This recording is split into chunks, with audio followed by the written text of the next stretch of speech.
a group of heavenly angels descended upon Israel and freed the nation from the hands of the Arabs. This is the information, and it is widely documented and disseminated globally. These details are available to everyone, and I'm here to share them with you. If this is new to you, stick around because every moment of this video will be valuable. Before we continue, I would like to ask you to subscribe to the channel and leave a like. Your help is extremely important for this channel to continue growing and reach more and more people. This motivates us to continue bringing relevant and interesting content. So please click the subscribe button and the like button.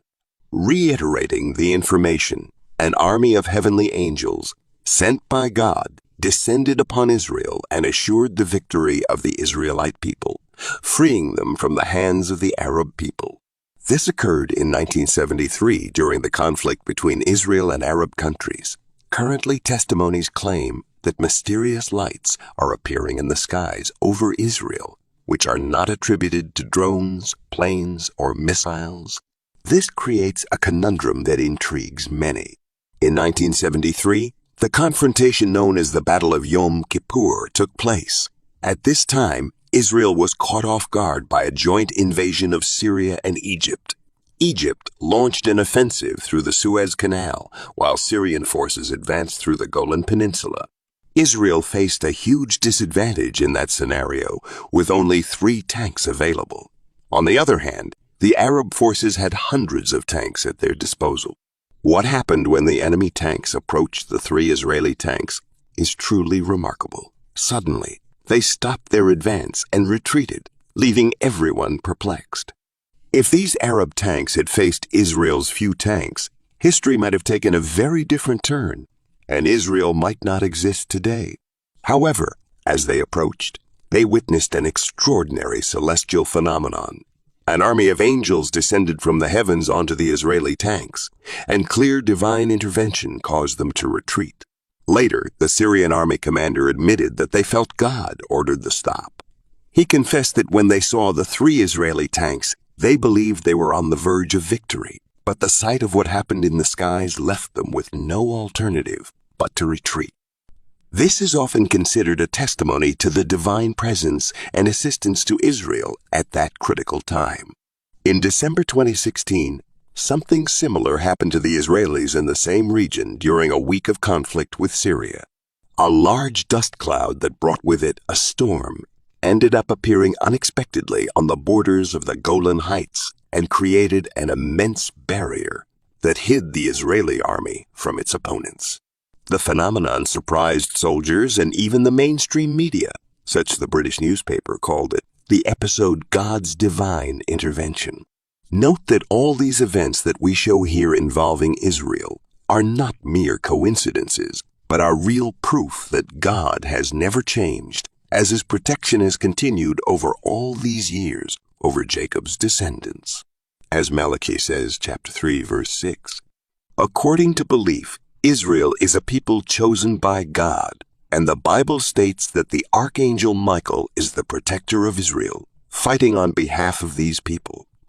For many, this story illustrates how God acts in the past, in the present, and will continue to act in the future.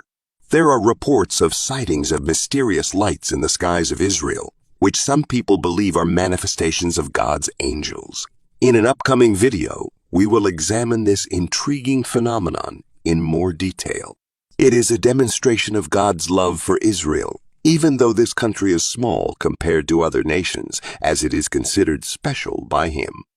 All of this can be summed up by John 3:16, a widely recognized verse. For God demonstrated his love for the world by giving his only Son, so that whoever believes in him should not perish but have eternal life. God's purpose was for Israel to serve as the vehicle to spread the message of salvation throughout the world. However, when the Messiah arrived, the majority of Israel rejected him.